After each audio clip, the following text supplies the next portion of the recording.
Perkenalkan, nama saya Carson. Nama saya Tiffany. Nama saya Jason. Kami dari kelas 6A. Hari ini kami mau menceritakan dongeng tentang penjual manisan yang gigih. Penjual manisan yang gigih. Dahulu kala, di sebuah kota, tinggallah Mandy, seorang pembuat manisan yang permen dan kue-kuenya terkenal di seluruh kota, terutama kue stroberi dan juga kue coklatnya.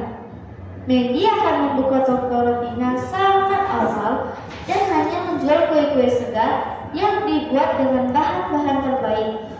Kalau ada kue yang tersisa di akhir hari, dia akan membaginya gratis kepada anak-anak dan membuat kue segar keesokan harinya. Orang-orang akan berduyun-duyun ke kota kecilnya itu. Terus terang Mandy, cupcake-mu itu sangat enak sekali. Anakku hanya ingin kuemu untuk ulang tahunnya.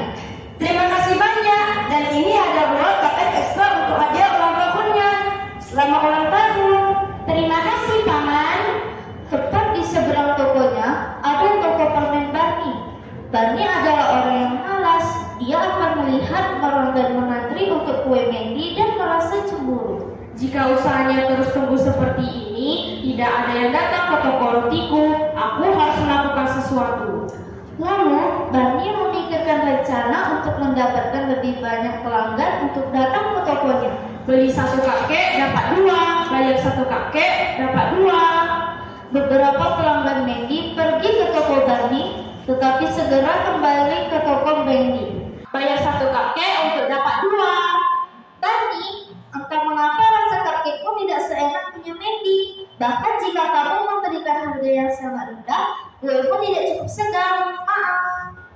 Suatu hari, seorang bangsawan datang ke toko Mandy. Apakah kamu membuat kue yang terkenal, Mandy? Iya, benar. Apa yang bisa kubantu? Putraku mencicipi kue coklatmu di hari ulang tahunnya dan bersikeras menginginkannya untuk pesta ulang tahunnya.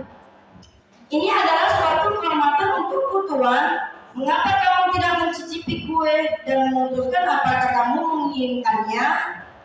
Itu amat sangat bagus. Ini lezat sekali. Aku pasti akan menyukainya untuk pesta. Aku senang sekali. Berapa banyak yang kau suka dan kapan ulang tahunnya? Pestanya itu hari Sabtu. 3 hari dari sekarang, bisakah kamu mengirim sekitar 100 kue ke rumahku? Aku akan menyiapkan kue-kuenya dan akan kukirimkan tepat pada jam 3 untukmu. Mandy bekerja sangat keras dan menyiapkan ratusan kue. Di sisi lain, Barney mendengar pesanan besar dan berencana untuk merusaknya. Jika bangsawan di istana raja menyukai kuenya, tidak akan ada yang datang ke toko rotiku. Aku harus merusak pesanannya. Dan malam itu, ketika Mandy menyiapkan kue-kuenya, Akhirnya 100 kue sudah selesai. Aku akan mengantarkan kue-kue ini ke ruang bangsawan di pagi hari. Kau hanya mengirim kue hanya jika masih ada di pagi hari. Barney dan teman-temannya mengirim tikus ke toko Mandy. Tikus-tikus itu memakan seluruh kue Mandy. Keesokan harinya, ketika Mandy datang ke tokonya, dia terkejut melihat kue-kuenya dimakan tikus. Astaga! Bagaimana ini bisa terjadi? Apa yang akan kulakukan sekarang? Kuenya harus sampai dalam 3 jam.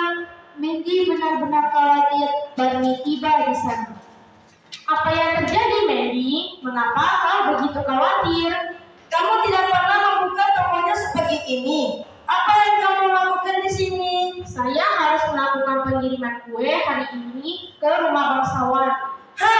Jadi kamu mencuri kue dari tokoku?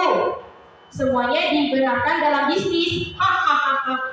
Sekarang Mandy benar-benar marah. Ia tidak akan membiarkan Barney lolos. Tapi, apa yang bisa ia lakukan?